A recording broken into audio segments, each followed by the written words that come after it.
The KUDZUKIAN Network presents Riffin' on Jazz with your host, Howard Robertson and Malvin Massey. Sonny Rollins. You got to improve, man. You got Coltrane and Ornette Coleman and these boys coming up. You better get your stuff together. Mr. Miles Davis. The white people are funny. In America, they thought that I just woke up one morning and had the blues and started playing the trumpet. But it don't go like that, and you can't explain that to them. Miles was able to make something that was wrong into something that was right. Now they know.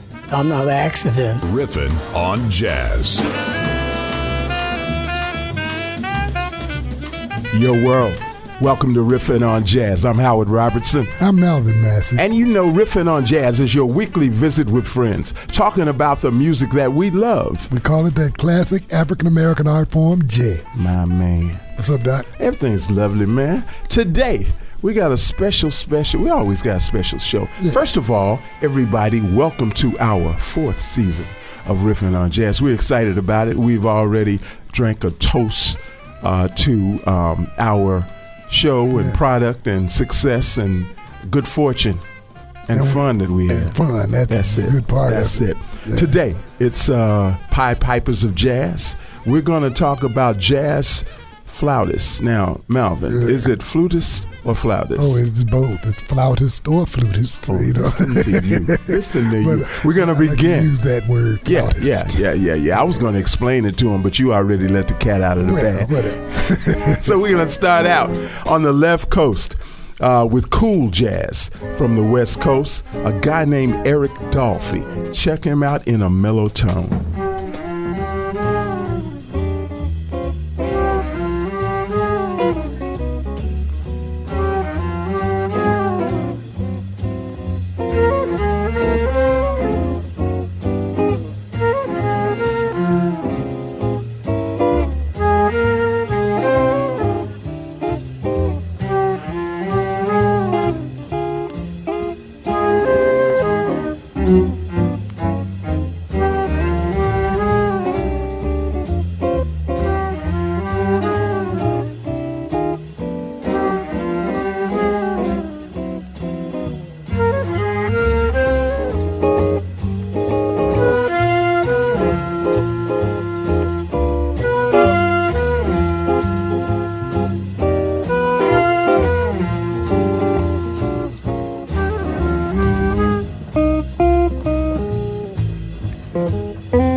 and a mellow tone. Always loved that track. That's a cool rendition of it too. Yeah. Yeah. Now that was with Chico Hamilton's orchestra, Chico Hamilton's quintet, rather, with Eric Dolphy. That was in '58. They recorded that. We talked about the Pacific Jazz label, and you just mentioned the Left Coast. Eric Dolphy. To do this about the flute players, the thing is that most flute players are multi-instrumentalists. Yeah. So most of them are woodwind players who started out playing sax, either alto or tenor, or even baritone. Yeah, and most of their recordings on the saxophones. Right. So you had to dig through and find these cats when they're leading with a flute. Right. And that one, that was cool. This was the group that Eric Dolphy became famous with, Chico Hamilton's quartet. And he was born in Los Angeles. Yeah. So he had, he really had that in his DNA. Yeah. That cool jazz thing that originated, as we have discussed before, on the West Coast in LA. We didn't mention the fact that flutes were hard. It wasn't. This was some of the earliest guys playing flute and recording with flute, because flute was not particularly used. Tell them why. In jazz at the beginning, because it was too soft. Yeah. It was hard hearing.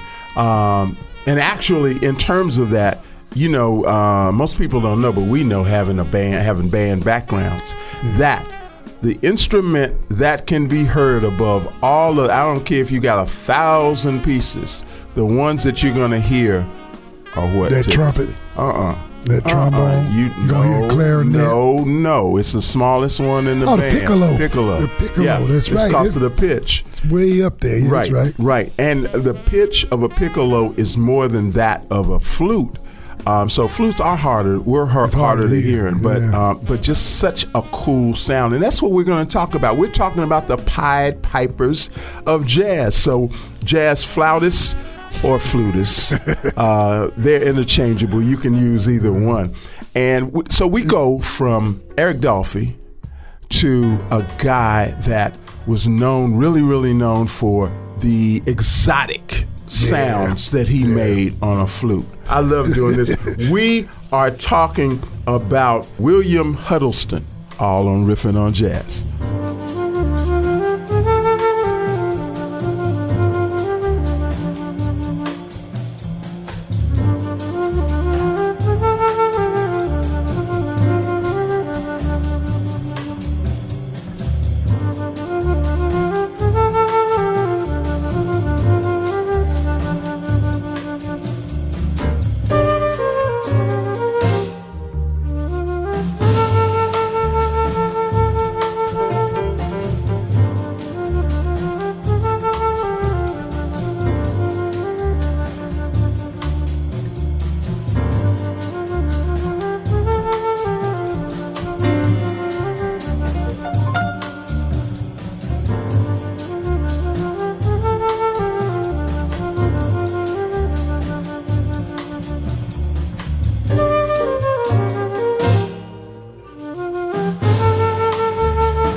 That was William Emmanuel Huddleston from Chattanooga, Tennessee. That's Tune right. called Ebenezer. Always want back announce, and it was very gentle, very involved. Yeah. And I like that. It's the epitome of having a flute. Yeah. To make those sounds. That was from the Diverse. Can I say it? Yeah, absolutely. Because everybody's out there going, what the hell is he talking about? The Diverse Yusef Lateef. That's Yusef Lateef, y'all. 1970. Y'all know good and well his mama did not name him Yusef, and her last name was not Lateef. But Yusef was born in Chattanooga, Tennessee in 1920. He was born in 1920. In 1923, the family moved to Ohio.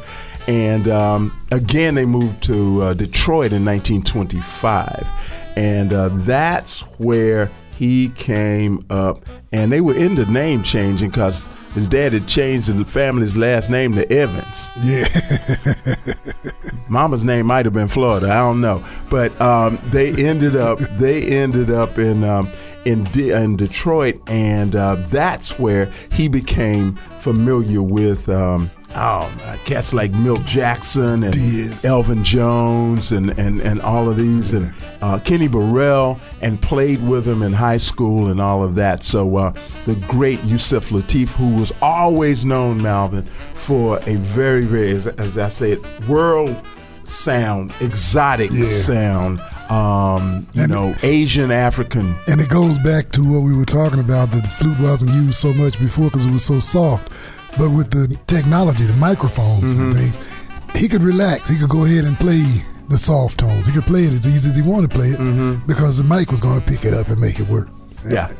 Always. So that brings us to somebody else that we know very, very well because we used to see him every year at the Cool Jazz Festival, the George Wine Jazz Festival here in Memphis, Tennessee. And he used to headline a lot of the jazz festivals. And that's the incomparable guy named, and this guy had just a special character and spirit and style. Herbie Mann, Memphis Underground.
Yeah, Mann. On the Atlantic label. Herbie Mann. Herbie Mann with Memphis Underground from 1969 Memphis Underground CD or album, as it were. The Pied Pipers of Jazz is what we're doing right now. That's exactly right. Jazz. And that, I always loved that song. It's so funky. Yeah, you love it because it was done here. And it was in the groove and the spirit of what was happening in Memphis at the time. It seemed like me, Herbie Mann was around here all the time. He was, and the way he got down here was thanks to Stax Records. Stax Records had a very, very special relationship with Atlantic. Atlantic was the distributed Stax early on. And so like Sam and Dave's stuff Stax did, Atlantic distributed, and a lot of the early you can see it on the album product, right. And so Herbie Mann was on Atlantic, and he had the opportunity to come to Memphis to record because he loved Memphis funk. Yes. and you can hear all of it in that Memphis Underground piece. Another one of those multi-instrumentalists too. Are they making you drink today? Yeah, they told me so. But at least I feel honored to be drinking something that George Duke used to love to drink too. Earthquake. That's what we're drinking today here on, and I think it's a Cabernet from California. Yeah. And that's what we are imbibing today. So here, as always, we lift our glasses and toast life, love, and jazz here on Riffin' on Jazz. And want to point out to you to make sure you check us out on Spotify, Apple Podcasts, Stitcher, TuneIn, iHeart, or your favorite podcast provider. Or you can just text RIFF, Riff, to 72,000. Easiest thing in the world. We're Riffin' on Jazz. We're going to be back with more after this. We're Riffin' on Jazz. R&R on Sports is proud to be on Sirius XM. So what's R&R stand for? Real talk and relevant sports issues. It's racial and relative. We're brothers from the South. We can relate. R&R on Sports on the KUDZUKIAN Network. Hey, this is saxophonist Kirk Whalum, and you're listening to Riffin' on Jazz, powered by the KUDZUKIAN Network.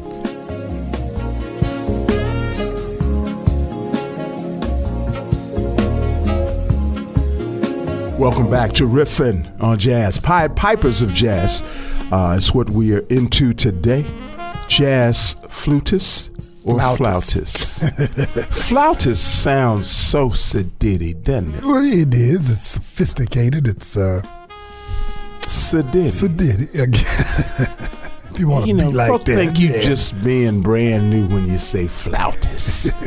But truth is, you can say it either way. You know, the instrument was for or just flute player. Originally, it was for symphonies anyway. I mean, and that's the type of idea that you, like I was saying, I love to say Japanese flautist Nakagawa playing the trauma ride from Scenes from Childhood by Schumann. You love anything with an accent. You love anything. You're just an accent junkie. I've noticed that about you. But we've talked about Eric Dolphy. We've talked about Yusef Lateef. We've talked about Herbie Mann.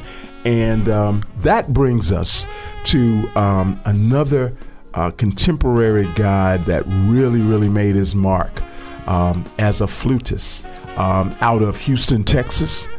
And had a classical background. Did he go to Juilliard or did he go Juilliard? He went to Juilliard. Okay. He went to New York, yeah. You know, he was one of the original members of the Crusaders. Jazz Crusaders. Crusaders down there, yeah. Isn't that something?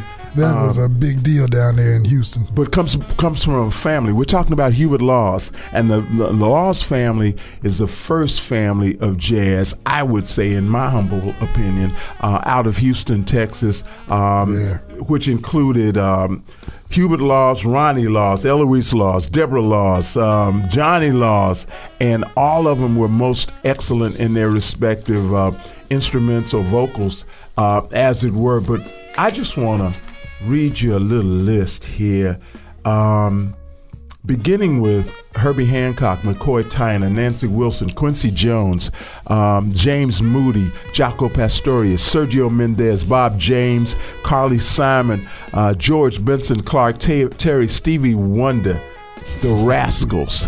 Those are some of the people that Hubert Laws played with. Yeah.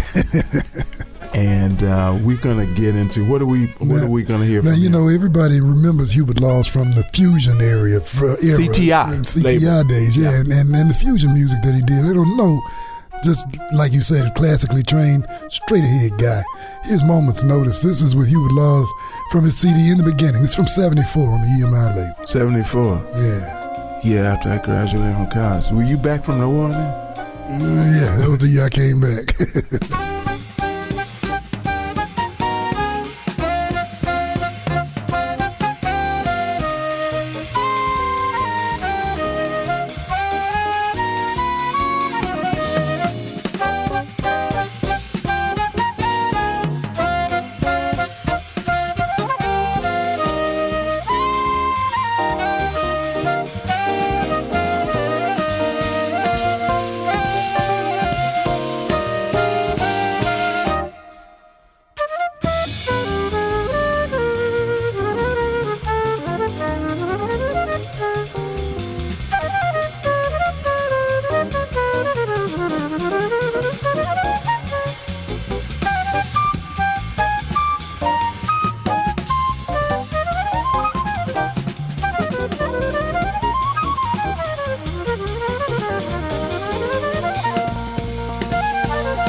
first family of jazz in Houston. Yes, yes. Hubert Laws. And that Moment's Notice. You know who that was written by?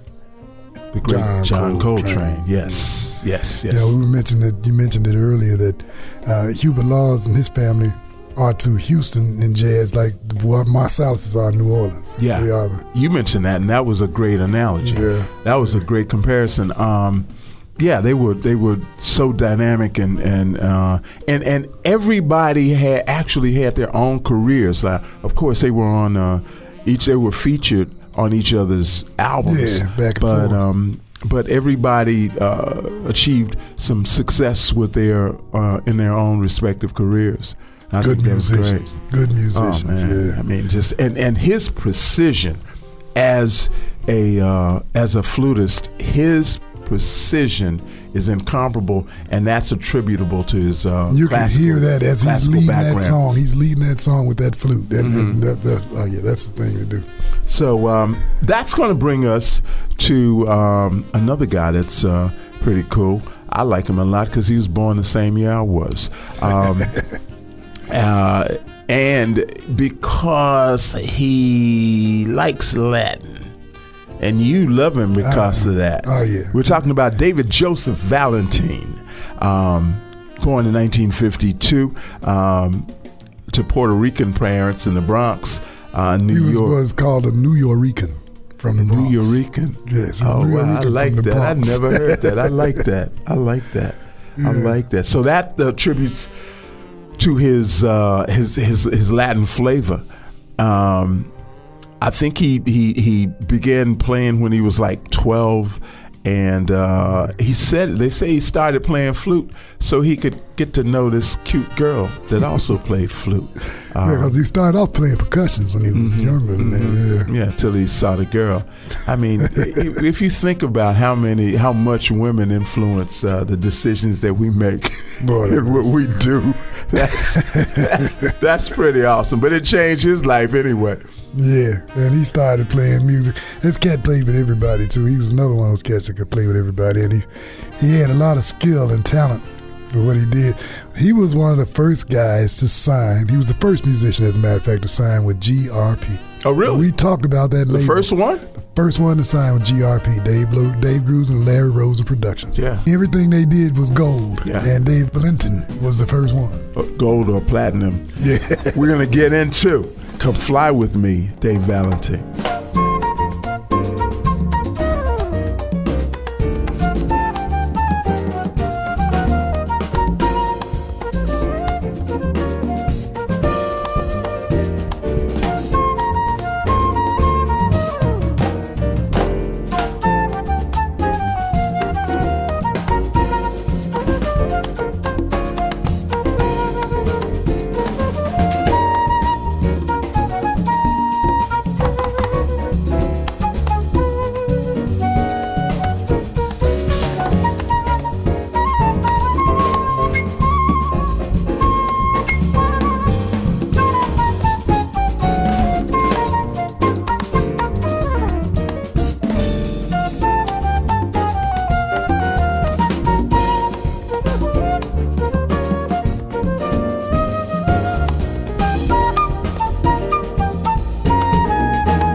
Dave Joseph Valentin.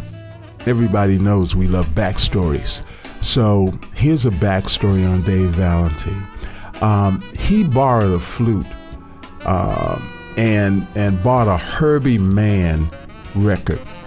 And he started to teach himself, and we just played a Herbie Mann cut, started to teach himself everything on the record. Years later, he recorded an album with Herbie Mann called The Two Amigos. And guess who he took lessons from? Who? Hubert Laws. Of course. So, I mean, who became his mentor. So, how perfect. Small family. How perfect is that? Small family of jazz. Absolutely. Yeah. And smaller family of flautists. Yeah. So, interesting stuff. Every week, we are honored and flattered by the people who respond to us, Malvin, from all over the world. So that begins with who starts? You start. That's Ron Epps from Commerce, Georgia. Natasha Spencer from Memphis, Tennessee. Jacob Cooper from Hazel Park, Michigan. Kimberly Chung from Beijing, China. And Jose Santos from Sao Paulo, Brazil. Say that. Say that. We appreciate you listening to Riffin. We are going to be back with more Riffin on Jazz after this.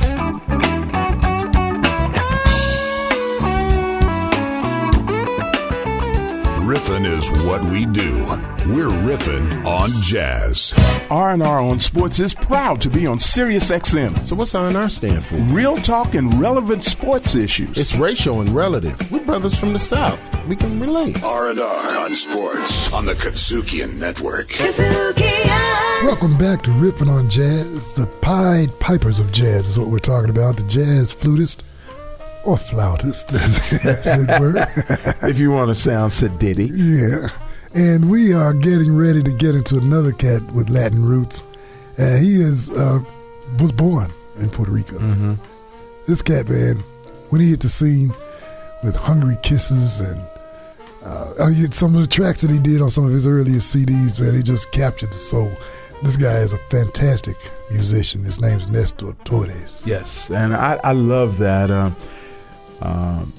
Most of these guys give credit to the people on whose shoulders they stand, and inevitably, among those influences, earlier influences, you're going to hear Herbie Mann, you're going to hear Hubert Laws, you're going to hear people like that. In some cases, you're going to hear Yusef Lateef, but it's beautiful that they give credit where credit is due. Yeah. With regard to the impact and influence that these guys had on their careers. And again, is the idea that the flute was a late bloomer in jazz, and so there's a limited number of influences to help these cats get started.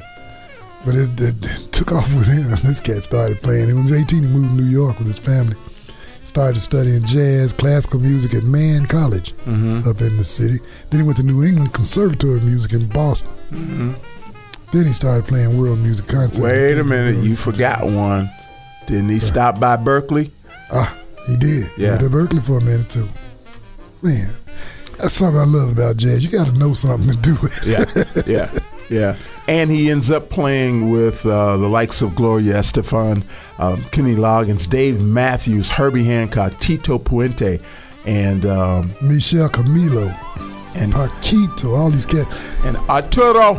He was a teacher. Sandoval. I mean, he teaches too. He joined the faculty of Florida International University too. Right. So we're going to get into Nestor, and we're going to hear Café con Leche.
the music of Nestor Torres. Yeah. You didn't mention before the song. Talk about the devastating accident that he had. Yeah, it took him a year to recover from it. He had an accident. He was at a celebrity boat race in Miami in 1990. This is after he had signed a multi-album contract with Polygram. He released his first album on Verve, Morning Ride. Then he got into this accident in the celebrity boat race. It crushed his upper body. Oh. Damaged his lungs. He was 34 when that happened. Started to recover by 1991, however. He recorded another CD, Dance of the Phoenix, in August of 91. He healed up pretty quick, but thought he was gone for a while. He was out of the business for a year. I understand one of the keys to his recuperation and recovery was Buddhism. Yeah, he converted over to Buddhism. He studied and chanted and all of that, and that helped him regain his lung capacity and control. Yeah. So, Nestor Torres. So, we go from Nestor to Barbara Ann Humphrey of Marlin, Texas. You know who that is? It's Bobbi Humphrey. Bobbi Humphrey, tremendous. The first female instrumentalist signed by Blue Note. Very, very first one. Yeah. That's very significant, too. Very significant. She was raised in Dallas. Her education, flute education, included classical in high school and jazz in high school. And she studied at Texas Southern University. And for those of you who don't know, that is an HBCU, historically black university in Texas. And in Texas Southern is Houston, Houston, Texas, and then she continued it at Southern Methodist in Dallas. Came to the attention of Dizzy Gillespie, who suggested that she move to New York, and that's what she did. And she ended up being signed by Blue Note. And what we're going to hear is her cut, "Lonely Town, Lonely Street." Bobbi Humphrey.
Bobbi Humphreys. Bobbi Humphrey. Yeah.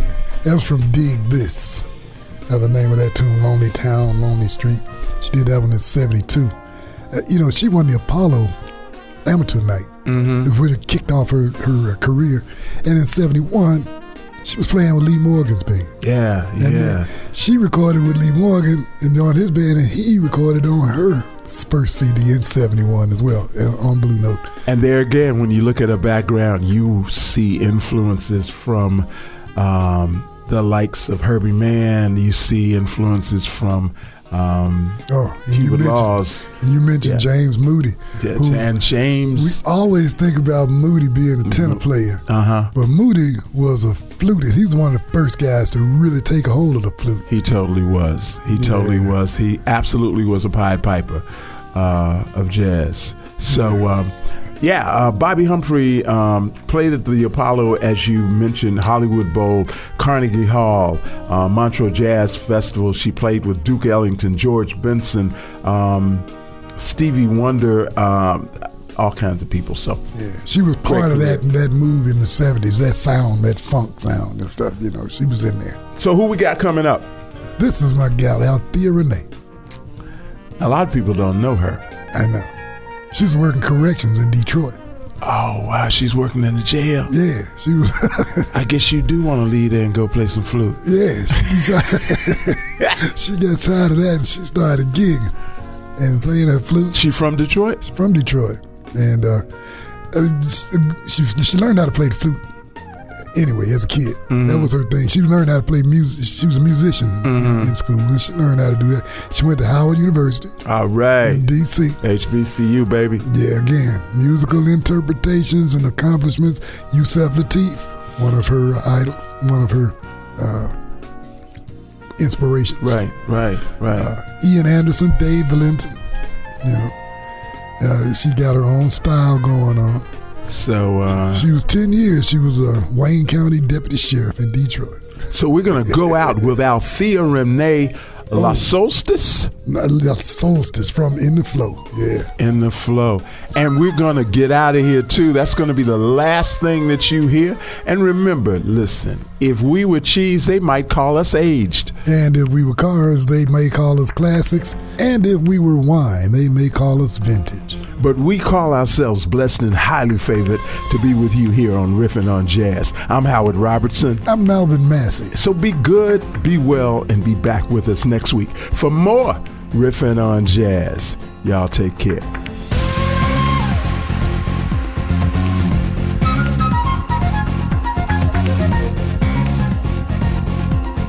Riffin' on Jazz. Executive produced by KUDZUKIAN. Co-host by Howard Robertson and Malvin Massey Jr. Music curation by Howard and Malvin. And recorded at KUDZUKIAN Studios. Riffin' on Jazz. Part of the KUDZUKIAN Network.